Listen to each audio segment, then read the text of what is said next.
The Christmas party was supposed to be optional. Nina Parker told herself she could skip it, go home early, eat noodles alone, and sleep. That was safer, predictable.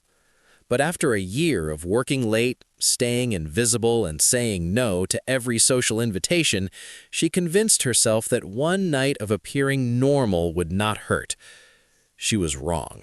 The venue was too loud, too bright, and filled with people she only knew through email signatures.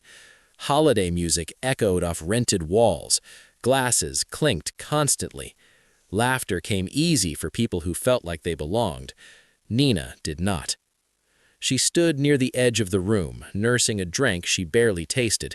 She rarely drank, but nerves made her careless. When a coworker refilled her glass without asking, she did not stop him. By the third drink, her face felt warm.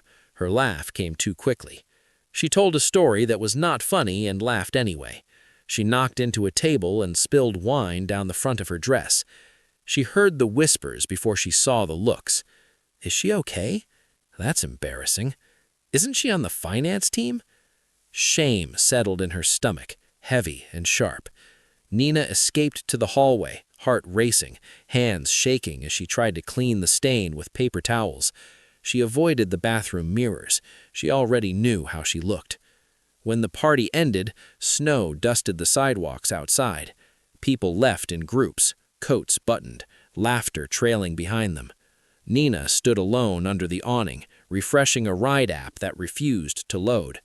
That was when she heard footsteps behind her. "Are you waiting for a car?" The voice was calm, steady. She turned slowly and froze. It was Jonah Reed, the CEO. He was taller than she expected, coat dark and simple, expression unreadable as ever. At work, he spoke little and observed everything. She had exchanged exactly 3 sentences with him in 2 years. "I am," she said quickly. "It's just taking a minute." He nodded, glancing at the street. "It's snowing harder than forecasted." She braced herself for a comment about professionalism, about impressions, about Monday morning consequences. Instead, he surprised her. "You don't have to explain anything," he said. "Everyone has nights they wish they could redo." The words stunned her. She laughed weakly. "This one will be remembered." "Only by people who don't matter," he replied. Silence stretched between them. Not awkward, just quiet. Then he said the sentence she never expected. "You work harder than most people here," Jonah said. "One bad night doesn't change that." Nina felt something tighten in her chest. For the first time that evening, she stopped feeling like a mistake. Outside, the snow continued to fall, but something inside her shifted. Small, fragile, and real.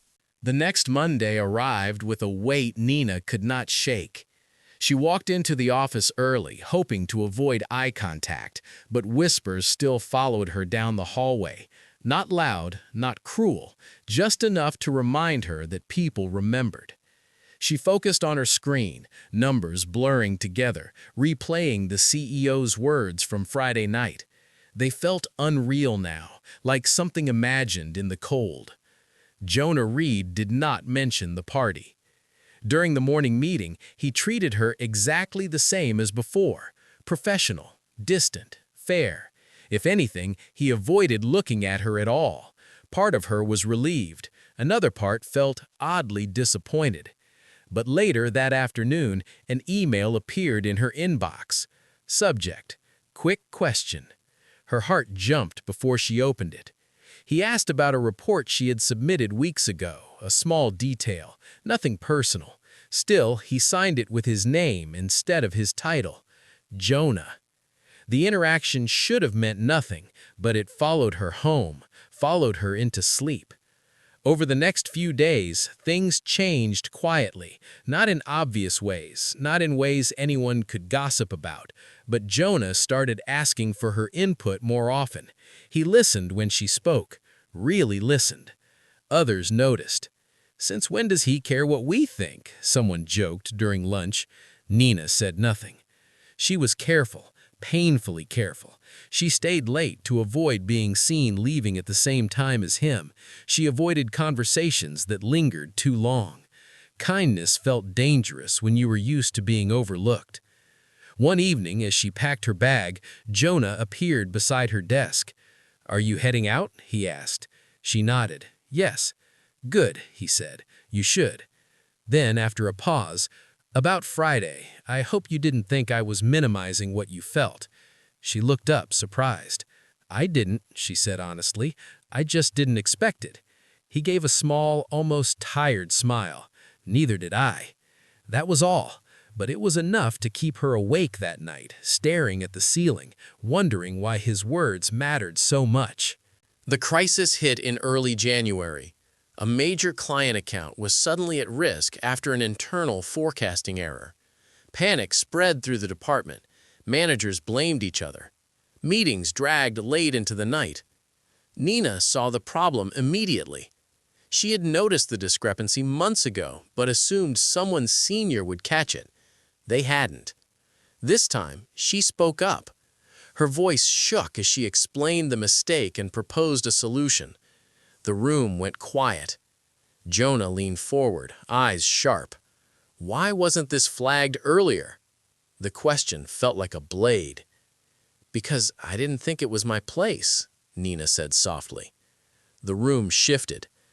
After the meeting, Jonah asked her to stay back. She expected frustration, disappointment. Instead, he asked, "Why don't you think your place matters?" The question unraveled her. She told him about growing up responsible too early, about learning to stay quiet to survive, about being praised for reliability, but never for ideas. "I didn't want to be seen as difficult or replaceable." He listened without interrupting.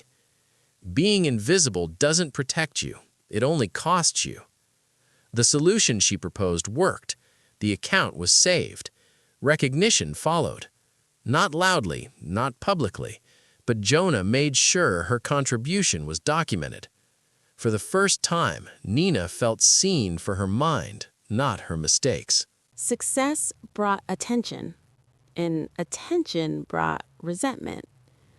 A manager implied favoritism. Rumors started quietly, then spread. Nina felt the familiar urge to disappear. She considered resigning. When Jonah found out, his anger was controlled but unmistakable. "You did nothing wrong," he said. "Perception matters," she replied. "You know that better than anyone." He did. The board questioned him, not directly, but carefully, professionally. Jonah faced a choice: distance himself publicly or defend what was right privately. He chose integrity. He addressed the department, clarified boundaries, credited Nina's work openly and without apology. It cost him political capital, but it gave her dignity. That night, they talked longer than usual about leadership, about loneliness, about the cost of being strong. No lines were crossed, but something deepened.